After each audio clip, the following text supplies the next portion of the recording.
देखो सवाल number 2 exercise 6.3 का डायग्राम देख रहे हो। अब जो जो बातें सवाल ने दे रखी है उसको हम पहले पढ़ते हैं शिद्दत से। दो आप लोग का किताब पर एकदम ध्यान आना चाहिए। कहता है आकृति 6.35 में त्रिभुज ओडीसी समरूप है त्रिभुज ओबीए के। ठीक है, ये पहला बात दिया या लिखते हैं दिया है, मैं डायग्राम देख ही रहे हैं।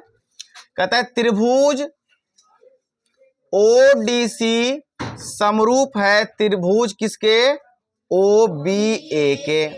और भी बातें दे रखी है, देखते रहिए इसको।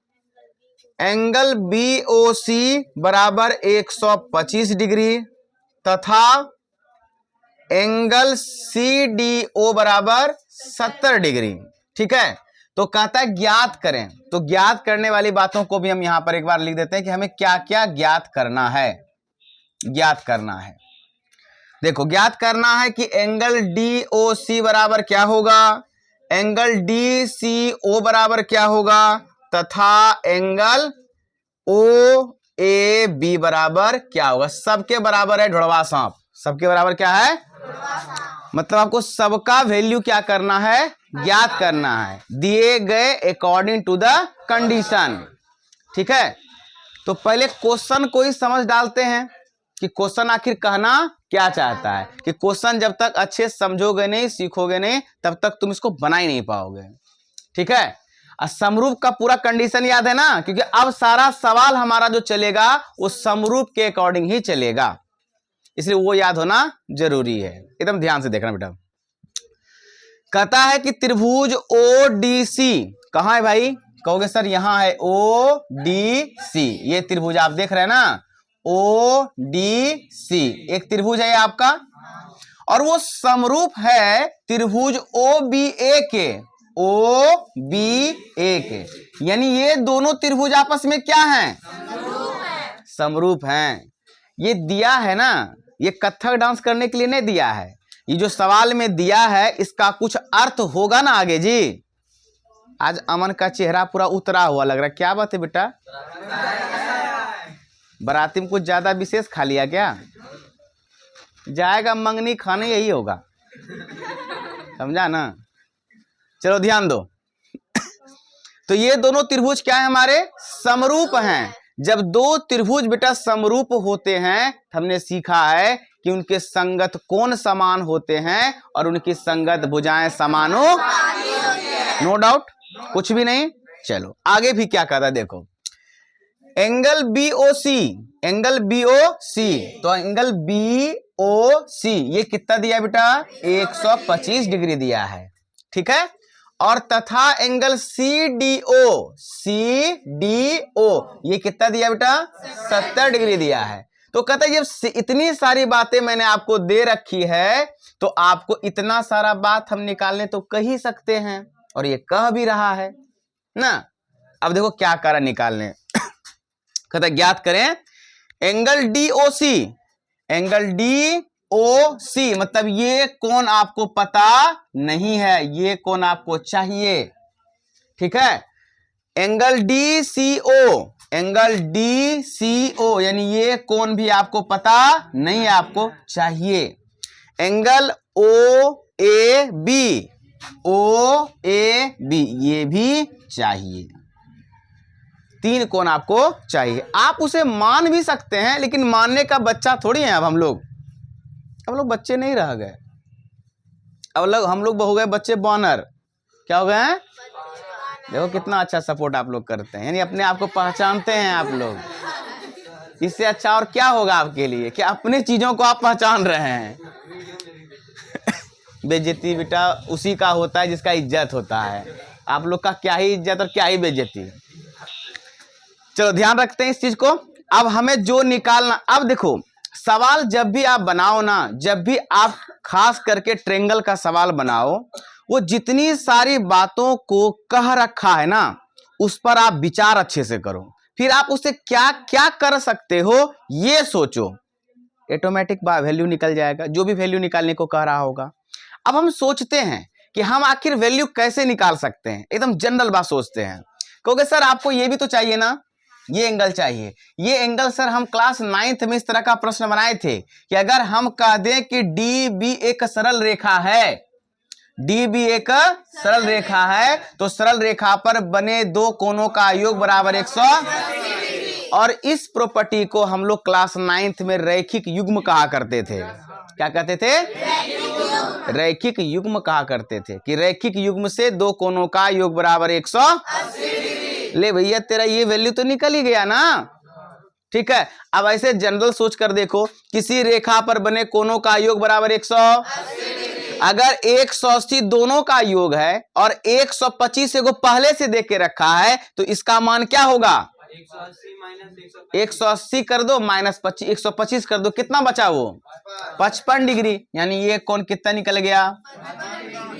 ठीक है, अब कहोगे सर ये कोण तो निकाल लिए मौखिक ही, अभी तो बनाए भी आप नहीं है, कुछ किए भी नहीं है, ऐसे मान निकल रहा है। हम बताएंगे, दोनों तरीके से बताएंगे कि इसको मौखिक भी कैसे बना सकते हैं और इसको सब्जेक्टिव भी कैसे बना सकते हैं, दोनों देखना।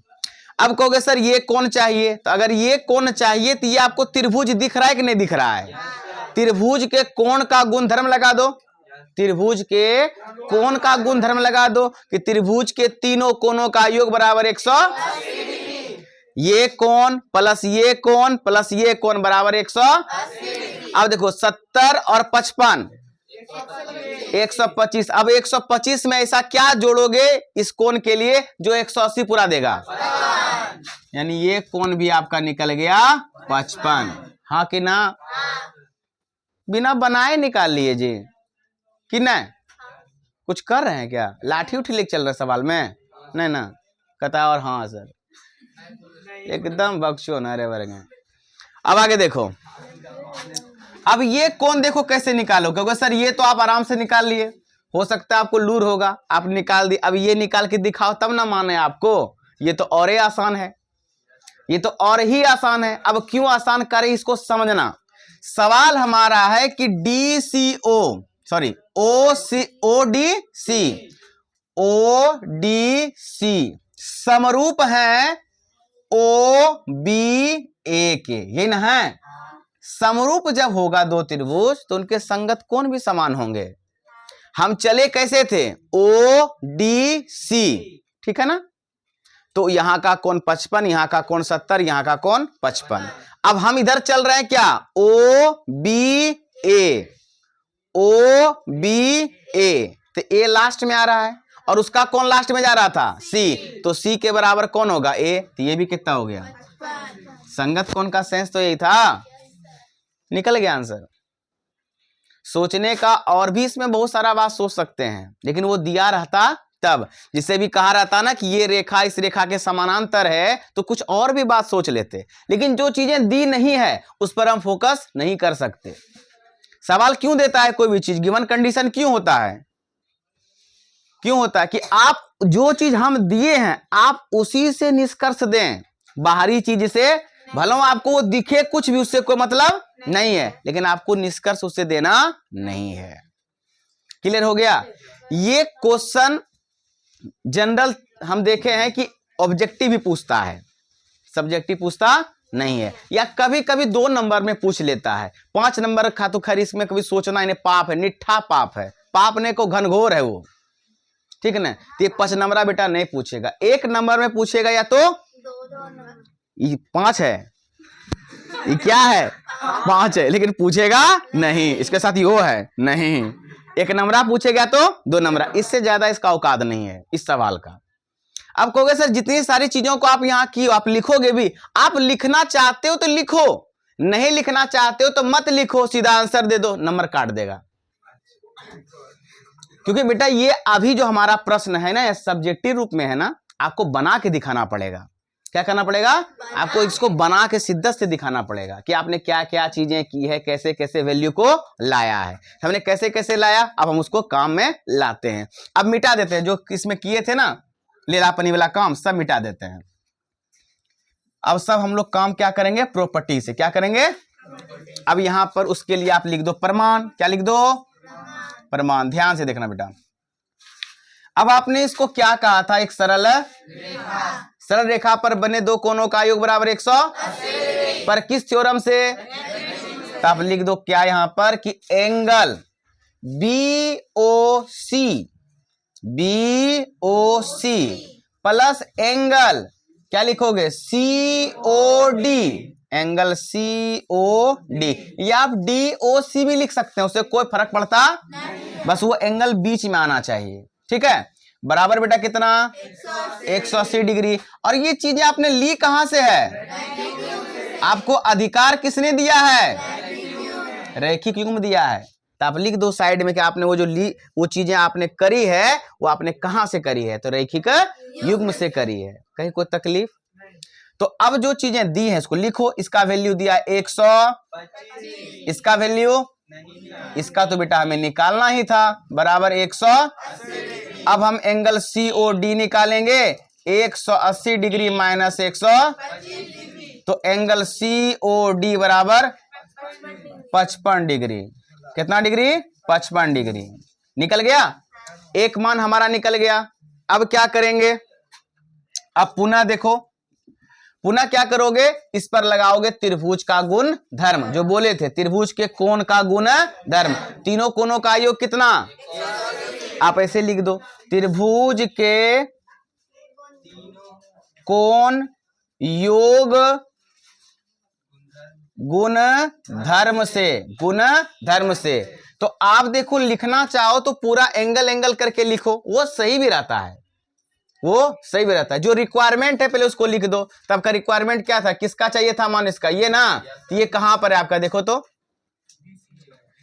कहां है, DCO, ऐसे लिख दो, angle DCO plus angle COD, angle COD plus angle ODC, angle ODC बराबर 180।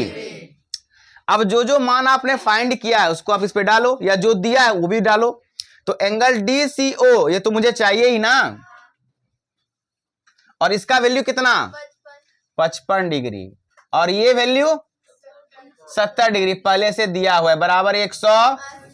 अब देखो ध्यान से, एंगल DCO बराबर 180, ये दोनों को जोड़ो, अब ये प्लस उस पर गया तो 125, कितना हुआ बेटा, एंगल DCO बराबर 55 डिग्री, ये आपका वैल्यू निकल गया। कोई दिक्कत? अब एक और बचा, अब क्या बचा, एक और बचा, थोड़ा ध्यान से देखना, यहां बता देते हैं इसको। अब देखो क्या दिया है, चूंकि त्रिभुज ODC समरूप है त्रिभुज OBA के, है ना, समरूप है ना, तो इसलिए हम क्या कह सकते हैं कि एंगल C वाला, यही ना, C वाला किसके बराबर होगा, A के। तो आप इसको बीच में लिखो, कैसे लिखोगे, DCO, हाँ